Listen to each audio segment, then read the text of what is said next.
ప్రాణం పెట్టాడు. ఓకే, ప్రాణం అంటే ఏంటి? ప్రాణం అంటే ఏంటి అసలు? రక్తం అంటేనే ప్రాణం. ఒక శరీరంలో కనబడే ఈ బాడీ, ఫిజికల్ బాడీ ఉంటుంది, ఆత్మ ఉంటుంది. శరీరాన్ని ఆత్మను రెండింటిని కలిపేదే ప్రాణం. ఆ ప్రాణం ఏంటి? రక్తం. ఓకేనా? నార్మల్గా ఎవరికైనా ఏమైనా ఇబ్బంది, వ్యాధి కానీ ఏమైనా డిసీజ్ కానీ వచ్చినప్పుడు ఏం టెస్ట్ చేయమని చెప్తారు డాక్టర్స్? బ్లడ్ టెస్ట్ చేయమని చెప్తారు. బ్లడ్ టెస్ట్లు ఏమేమి బయటపడతాయండి?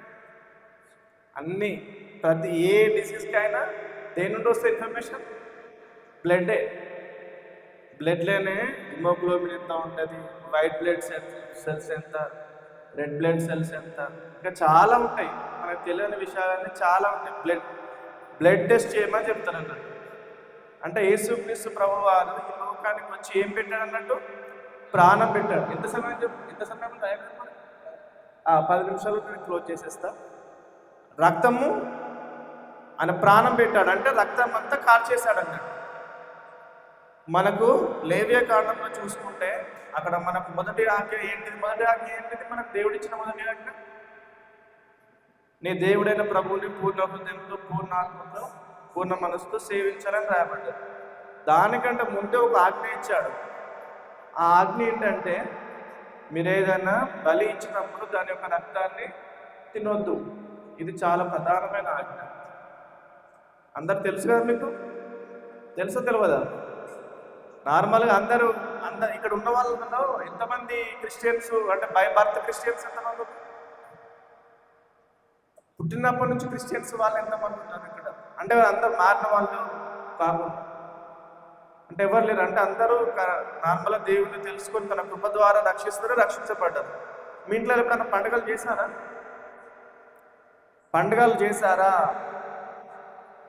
మీరు నాకు కొంచెం ఇంటరాక్ట్ అయితే నా సమయానికి, మీరు నాకు ఇచ్చే సమయానికి, దేవుడు నాకు ఇచ్చే సమయానికి ఉపయోగం. లేదంటే క్లోజ్ చేసేస్తే వెళ్ళిపోతారు. పండుగలు చేశారా లేదా? ఇంటి దగ్గర ఏమైనా పండుగలు చేశారా లేదా? పండుగలు చేసినప్పుడు సరే తెలియకపోతే మీ పెద్దవాళ్ళు అడగండి, తెలుసుకోండి. పండుగలు చేసినప్పుడు ఏంటంటే, లోకంలో చూస్తే కూడా చాలా పండుగలు చేస్తుంటారు. కోళ్ళను కోస్తారు, మేకలను కోస్తారు. మీరు అక్కడ అబ్జర్వ్ చేస్తే ఏమవుతుందంటే, ఆ రక్తాన్ని తీసుకుంటారు, ఇట్లా చేతి తీసుకెళ్ళి ఇంటికి 2 సైడ్లో కొడతారు. ఓకేనా? ఇప్పుడు ఇవన్నీ వాక్యాలు నేను మీకు క్లుప్తంగా చెప్తా, మీరు దాన్ని అర్థం చేసుకుంటే సరిపోతుంది. ఆ బ్లడ్ని తీసుకెళ్ళి 2 సైడ్స్ ఇట్లా చేస్తారు అన్నట్టు. ఎందుకంటే ఆ వర్సెస్ కూడా మనకు బైబిల్లోకి వెళ్ళి తీసుకుంటారు. మనకు పాత నిబంధన గ్రంథంలో మోషే ఆ మరణ దూత, సంహార దూత వచ్చినప్పుడు ఏమవుతుందంటే, ఆ సంహార దూత ఇశ్రాయేల్ గడపలోకి రాకుండా ఉండడానికి మీరు ఒక బలి ఇవ్వండి, ఒక మేకపిల్లని బలి ఇవ్వండి, ఒక గొర్రెపిల్లని బలి ఇవ్వండి, ఆ బలి ఇచ్చి ఆ గుర్తు ఇంటి మీద రాసుకోండి అని చెప్తున్నాను. ఆ రక్తాన్ని చూసినప్పుడు ఆ మరణ దూత ఆ ఇంట్లోకి రాడు.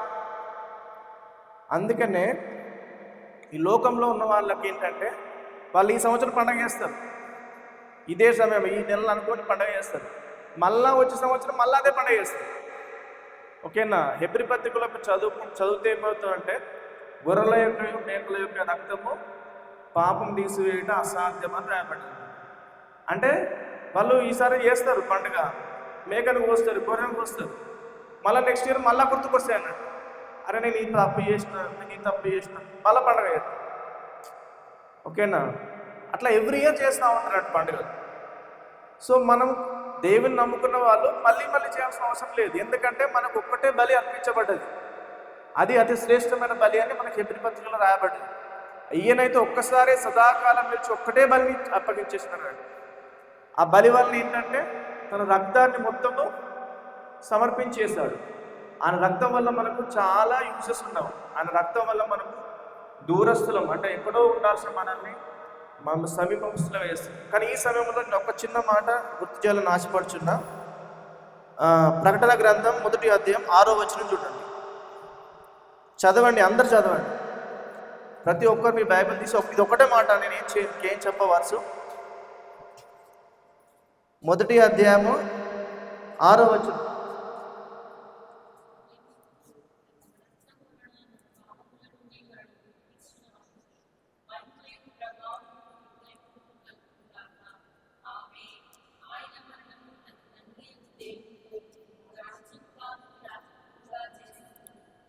నేను మళ్ళీ చదువుతాను వినండి. మనలను ప్రేమించు మనలను ప్రేమించుచు తన రక్తం వల్ల మన పాపం నుండి మనలను విడిపించుకోనికి మహిమయు ప్రభావమును యుగ యుగములు కలుగును కాక. ఆమేన్. ఆయన మనను తన తండ్రి యొక్క దేవునికి ఒక రాజ్యముగాను యాజకులుగాను చేశారు. ఇక్కడ నేను కాన్సన్ట్రేట్ చేసే మాట ఏంటంటే, మరి ముందే చెప్పాను, ముందు వచనంలో ఏంటంటే ఆయన రక్తం వల్ల మనం విడిపించబడ్డాము, పాపం నుంచి విడిపించబడ్డాము, మనం నీతిమంతులుగా తీర్చబడ్డాము. రోమపత్రికలో రాయబడి ఉంటుంది. మనము ఎఫెసీ పత్రికలో చదివితే మనం దూరంగా ఉండవలసిన వాళ్ళం, మనం సమీపస్తులుగా అయ్యాము. ఇక్కడ నేను కాన్సన్ట్రేట్ చేస్తున్న మాట, దేవుడు నాకు ప్రేరేపించిన మాట, ఆయన మనల్ని తన తండ్రి యొక్క దేవునికి ఒక రాజ్యము గాను యాజకులు గాను చేశాను. తండ్రి అయిన దేవునికి నువ్వే ఒక రాజ్యం. భూమి మీద ఎన్ని రాజ్యాలు ఉన్నాయి అంటే, ఈ రోజున రాజ్యాలు అంటే ఒక దేశం, ఇండియా ఒక దేశం, ఓకేనా, శ్రీలంక ఒక కంట్రీ, చైనా ఒక కంట్రీ, రకరకాల దేశాలు ఉన్నాయి. ఆ దేశాలన్నింటికీ ఎవరెవరు ఉంటారు? అధిపతులు ఉంటారా లేదా? ఒక ప్రైమ్ మినిస్టర్ ఉంటాడు, ఒక ప్రెసిడెంట్ ఉంటాడు, ఒక మిలిటరీ ఆఫీసర్స్ ఉంటారు, ఇంకా డిఫరెంట్ స్టేట్స్ ఉంటాయి, రకరకాలు ఉంటారు. ఇక్కడ ఏంటి అన్నట్టు, నువ్వే ఒక రాజ్యం, నేను ఒక రాజ్యం, నువ్వు ఒక రాజ్యం. నీకెవరు రాజు? ఒక రాజ్యం అంటే రాజు ఉండాలా లేదా? నేను చెప్పే మాటలు మీకు అర్థమవుతున్నాయా? ఒక రాజ్యానికి రాజు ఉండాలా లేదా? మరి నీ రాజ్యానికి రాజు ఎవరు? యేసుక్రీస్తు ప్రభు వారి నీ రాజ్యానికి రాజు. రాజు ఉంటే మన మినిస్టర్ ఉండాలా లేదా? ప్రధానమంత్రి ఉంటాడు, మళ్ళీ సేమ్ సైన్యాధ్యక్షుడు ఉంటాడు, ఇంకా శ్రేణులు చాలా ఉంటాయి, ఇవన్నీ ఉంటాడు. ఒక రాజ్యం గురించి ప్రణాళిక చేయాలంటే ధనం కూడా ఉండాలా లేదా? అంటే నీ గురించి దేవుడు ప్రత్యేకంగా శ్రద్ధ తీసుకుంటున్నాడు, నువ్వు ఎదగాలి అని, ఓకేనా? నువ్వు ఒక రాజ్యం, నువ్వు ఎప్పుడు తక్కువ అంచనా వేసుకోవద్దు. నీ రాజ్యానికి రాజు ఎవరు? యేసుక్రీస్తు ప్రభువారు. రాజ్యాన్ని పోషించేది ఎవరు? రాజు పోషిస్తాడు, ఓకేనా? రాజ్యాన్ని పోషించేది రాజు. రాజ్యంలో ఉండే ప్రజలను చూసుకుంటే రాజు. వారికి కష్టం వస్తే, వారికి ఆహారం తక్కువైతే సమకూర్చాల్సింది రాజు. వారికి ఇక్కడ ఏమైనా అన్యాయం అయితే దానికి న్యాయం తెచ్చాల్సింది రాజు. మనము యేసుక్రీస్తు ప్రభు వారిని రాజుగా కలిగి ఉంటారు. మనము రాజుగా కలిగి ఉన్నప్పుడు మనకు అన్ని అర్హతలు వస్తాయి. మనం పాపం నుంచి విడిపించబడతాం, నీతిమంతులుగా తీర్చబడతాం, పరిశుద్ధులుగా ఉంటాం. నీతిమంతుల ఆశీర్వాదాలు సామెతల గ్రంథంలో చాలా రాసి ఉంటాయి. నీతిమంతులు ఆశించిన కొరుకును, ఇట్లా బైబిల్ అంతా లింక్ అవుతా ఉంటుంది.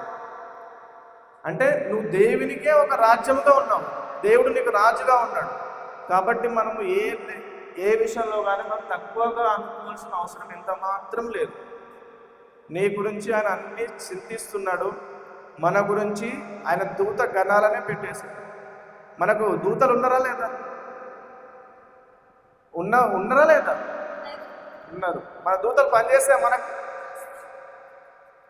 ఏసైకే పనిచేస్తాయా? మనం పనిచేస్తాయా లేదా? మన ఏమైనా దేవుళ్ళ? మనం చెప్పండి. దూతలు దేవునికి పనిచేస్తాయని రాయబడి ఉంటుంది కదా, అది మనకు తెలుసు. మరి మన దూతలు మనకు పనిచేస్తాయా లేదు? చేస్తాయి. మనకు కీర్తనల గ్రంథంలో అలాగే సువార్తల్లో కూడా రాయబడుతుంది, మీరు దైవములనియు. సార్, మీరు దైవములని మీకు తెలియదా అని అంటే అక్కడ ప్రశ్న వేస్తున్నారు. అంటే మనం దైవములని మనకి ఎంత తెలుస్తుంది? లేఖనమే. మనకి ఎంత వాక్యం వస్తే మనం అంత దేవుళ్ళం. కొంచెం వాక్యం తెలిస్తే కొంచెం దేవుడికి, ఎక్కువ వాక్యం తెలిస్తే ఎక్కువ దేవుడు. కొంచెం వాక్యం కలిగి ఉన్నాం అనుకో, కొంచెం ఆత్మ కలిగి ఉన్నట్టు. ఎక్కువ వాక్యం తెలుసుంటే నువ్వు సంపూర్ణంగా వాక్యం. యేసుక్రీస్తు ప్రభు వారు పరిపూర్ణంగా ఆయన వాక్యాన్ని ఎట్లా కలిగి ఉన్నాడు? ఆయన దేవుని కుమారుడని ప్రత్యక్షపరచబడి ఉంటాడు. అని ఎట్లా ప్రత్యక్షపరచబడ్డదంటే, అపవాది వచ్చి శోధిస్తూ ఉంటాడు, నువ్వు ఇది చేయి అది చేయమన్నప్పుడు ఆయన నోట్లకెళ్ళి ఏమొచ్చింది మాట? వాక్యమే వచ్చింది. వాక్యం తప్ప ఏమి రాలే. సో మనం కూడా వాక్యాన్ని మనం పలకాలి. మనం రిలీజ్ చేస్తున్న కొద్దీ దేవుడు తన దూతలను పంపించి మనకు సహాయం చేస్తాడు. మనకు రక్తం ద్వారా మనకు ఎన్నో ఆశీర్వాదాలు బైబిల్లో రాయబడి, ఒక ఆశీర్వాదం ఏంటంటే మనమే ఒక రాజ్యం. మన రాజ్యానికి రాజు ఉన్నాడు, మన రాజ్యానికి ప్రధానమంత్రి ఉన్నాడు, మన రాజ్యానికి సైన్యాధిపతి ఉన్నాడు, మన రాజ్యానికి ఫైనాన్స్ మినిస్టర్, డబ్బులు ఇచ్చిన వాళ్ళు కూడా ఉన్నారు మన రాజ్యానికి. ఓకేనా? మన రాజ్యానికి సమకూర్చే భటులు కూడా ఉన్నారు. ఓకేనా? దూతలు కూడా ఉన్నారు. సో కాబట్టి ఈ ఆశీర్వాదాలు మనము ఖచ్చితంగా పొందుకోవాలి.